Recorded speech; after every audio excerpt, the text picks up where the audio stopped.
আসসালামু আলাইকুম সবাইকে, কেমন আছেন সবাই? আশা করি তো ভালো আছেন। আর আজকে সন্ধ্যার নাস্তা ছিল মার হাতে চানাচুর ভর্তা। মা একবার চানাচুর ভর্তা করেছিল, পরে খেয়ে এত এত মজা লেগেছিল যে আরেকবার করতে হলো চানাচুর ভর্তাটা। আর এরকম যে কাঁচা পাকা টমেটো কুচি করে চানাচুর ভর্তাটা করে খুবই খুবই মজার হয়।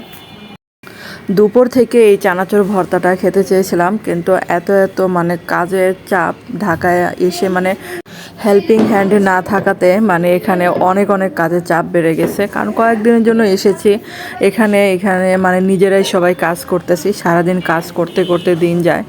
আর এই যে আমি এখানে ভাত রান্না বসায় রেখে এসেছি, আর মা এখানে চানাচুর ভর্তা করে দিচ্ছে। তারপরে যে চামিচ দুটো চানাচুর ভর্তাটা খাচ্ছি, যে কী যে মজার, কাঁচা টমেটোগুলো কামড়ে কামড়ে পড়ে। আর এই যে আমার চ্যানেলের জন্য আমি যে রেসিপি তৈরি করছি এখানে, তো এটা হয়তো অনেকে দেখেছেন আমার আরেকটা চ্যানেলে।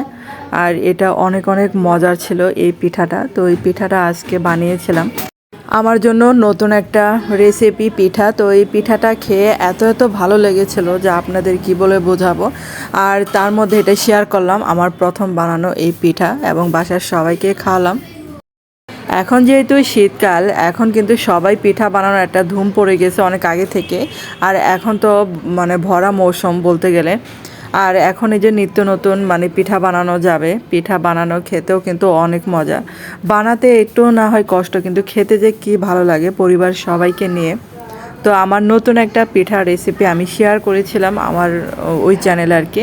এই চ্যানেলে তো ব্লগ চ্যানেল, তো এটাতে আমি কোনো রেসিপি ওরকম শেয়ার করি না, টুকিটাকি ভিডিওগুলা করে রাখি আর কি এই চ্যানেলের জন্য। তারপরে যে পিঠাটা একটু ডিজাইন করেছিলাম। আর এর ফুল রেসিপিটা আপনারা যদি চান দেখে আসতে পারেন আমার ওই মরি চৌধুরী চ্যানেলে। আর ঢাকায় এসে তো অনেক কাজের চাপ, সারাদিন কাজ আর কাজ, কাজ ছাড়া তেমন বেড়াতেও পারছি না, এত ব্যস্ত থাকতে হয় সারাদিন, ঘরের কাজ অনেক কাজ থাকে আর কি। আর এই যে কথা বলতে বলতে পিঠাটাও কিন্তু বানিয়ে ফেললাম।